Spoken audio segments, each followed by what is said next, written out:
Hey guys, it's Taco Burrito 16. So I know I've never been on camera, and this is kind of weird for me. This is the first video. Hi camera, I'm looking into the camera. Hi, how are you? And what I'm going to start doing is I'm actually going to start making reviews about games as I finish them. This is going to be a Resident Evil 4 review. Granted, it is an old game, but for me, it's a fun game. And I think the only game that I've played from start to finish has actually been Resident Evil 4. So here you go. So Resident Evil 4, to my understanding, is obviously the fourth installment in the Resident Evil series. Now, to my understanding, the Resident Evil 4 is the first Resident Evil game to go in a third-person point of view. The only game I played was Resident Evil 1, which was about 10 minutes of Resident Evil 1 because I pussied out because it was too goddamn scary. Oh my god, that game is scary. I played 5. 5 was good. 6, Now, I haven't played any of the other Resident Evil games, you know. There's 0, there's 2, there's 3, there's Revelations, there's...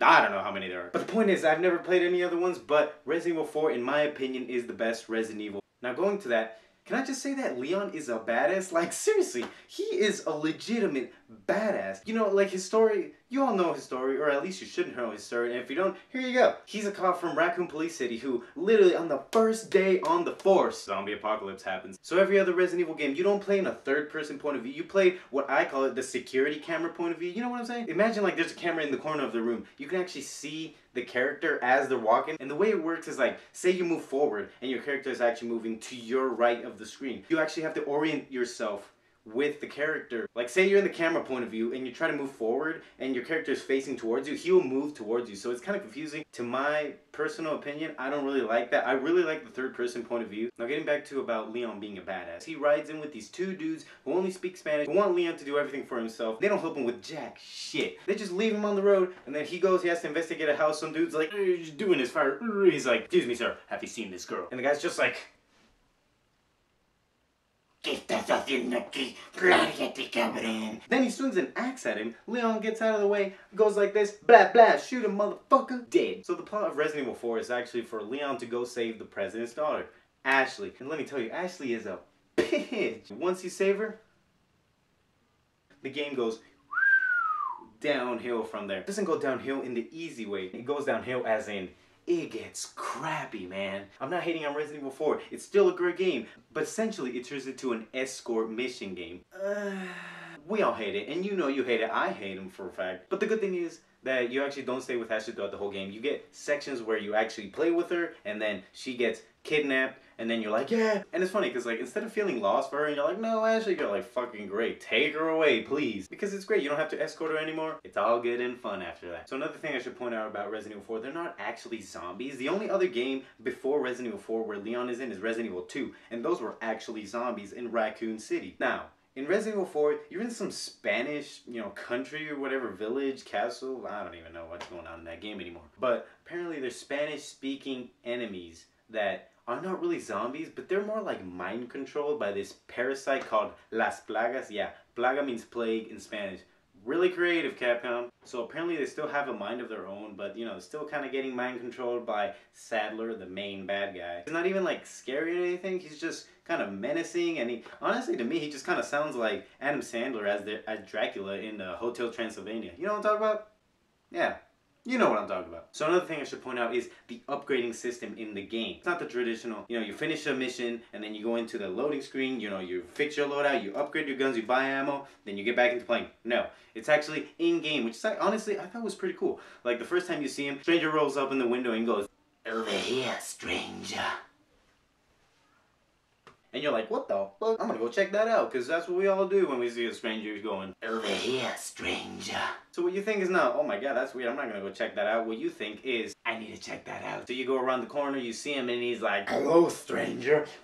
Flashes you. He's got all this ammo and guns on his jacket. It's all good. And when you actually talk to him, you can sell stuff, you can sell guns, you can sell treasures, you can sell pretty much anything you have for money. And then with that money, you can actually buy new weapons, new weapon upgrades, and first aid sprays. Sadly, you can't buy ammo, which kind of sucks in a way, but not too much to the point where, you know, you run out of ammo. You'll have plenty of ammo throughout the game, but it doesn't get to the point where you like literally zero on everything. And if you do, then you suck. And you gotta resort to use your knife for everything. So like I said, the merchant is pretty cool. In-game upgrading system is actually pretty cool. Now you do see him a few times through the game. I thought was pretty cool was that you can actually kill him. Like if you aim a gun right at his head and you just go, blah, he'll instantly die.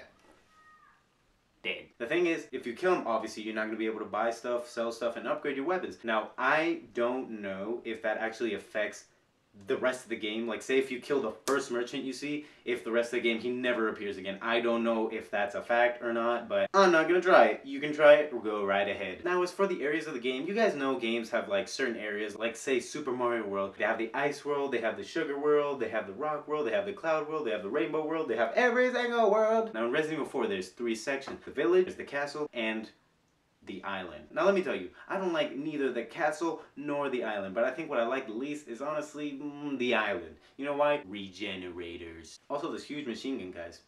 They suck. But man, the regenerators, let me tell you. Why? Those things are so freaking scary, and the thing is, the only way you can kill them is if you get this thermal scope which you put on your sniper rifle, where if you look through you can actually see these like 3 things glowing on their body, and sometimes they have one in their back, and you actually have to shoot each of them individually, go blah blah blah, and maybe one in their back, and then they'll just go like half their body explodes and their legs just go.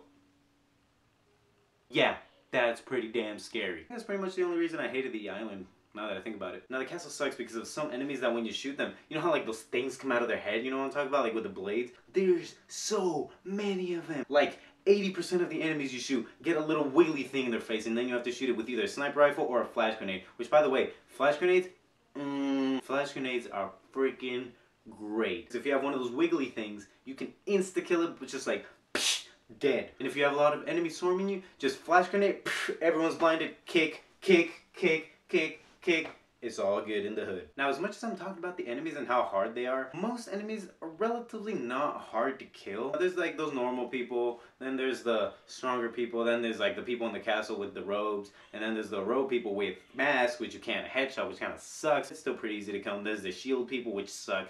There's the dynamite people, which if you shoot a dynamite in their hand, they just go dead. But let me tell you, the enemies I absolutely hate the worst, crossbows. Man, you could be fighting an enemy, and they could just be shooting you, and you'd be like, But the thing is about those games, when you pick up stuff or when you do animations about like reloading or like climbing ladders or jumping down or like kicking someone, you'll actually be invincible for a few seconds. This is one of those games where you're actually invincible when you like kick or climb up ladders and stuff, but not when you pick up things. Because when you pick up something, it's like, would you like to pick it up? Yes, back in the action. But man, those crossbow people, wow, hate them. They can shoot you from the farthest distance across the map, and they will hit you. I don't know how they do it. First few shots, usually they miss, but it takes them about 2 shots. It's like, psh, psh, miss, adjust, psh, psh, hit, you're fucking dead. Now, after ranting about all that, let me talk about how great the game is. Gameplay's great. Even though it is the third person, when you aim any gun, you get a little laser, right? And it points in a direction. But I also like the fact that it doesn't just point in one direction and stay there forever. You know what I'm talking about? Like Call of Duty style? Like Call of Duty Black Ops 2, I think. When you have a sniper rifle and you put a laser on it and you don't move, your character will literally not move. And wherever that laser is pointing, you shoot. Hit wherever the laser's pointing. Now in Resident Evil 4, when you aim your laser, you don't actually stay in one spot, which I thought was pretty cool. It was like a sort of real element, if you will. Leon will aim his gun and just be like, I can't hold still.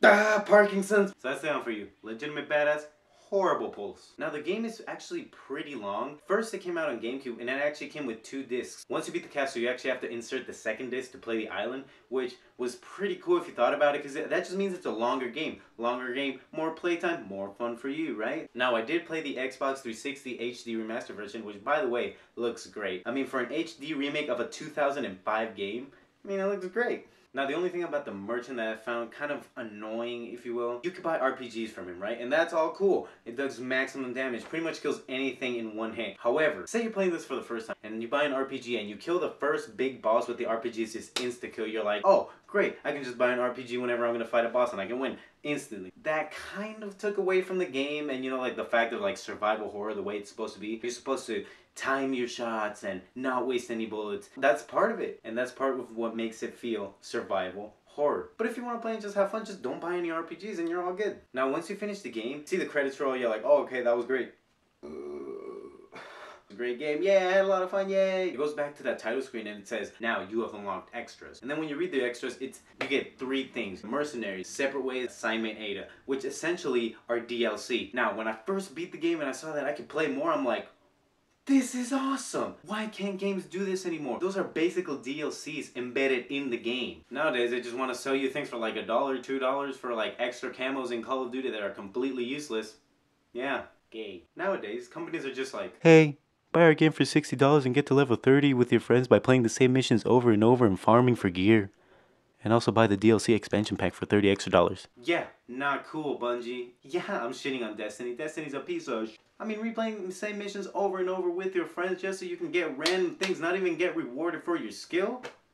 No, thank you. Plus the fact that there's no story at all. Zero story. So me, in my personal opinion, I would give it an 8 out of 10. And trust me, it would be a 10 out of 10. But it's not simply because of the fact that there's escort missions and some enemies are super, super cheap. Crossbows. Also, this is the first video that I've actually been on camera face to face with you guys. Hello, how are you doing today? If you watch this, I'd gladly appreciate some feedback and maybe your thoughts on how it was, you know, if it wasn't good enough, was it entertaining? I don't know, I would like to hear what you guys said. So Resident Evil 4, have you played it? Did you like it? Did you not like it because of the escort missions? Just like me. Do you not like escort missions? Comment below and let me know. This is Taco Burrito. Peace out, guys.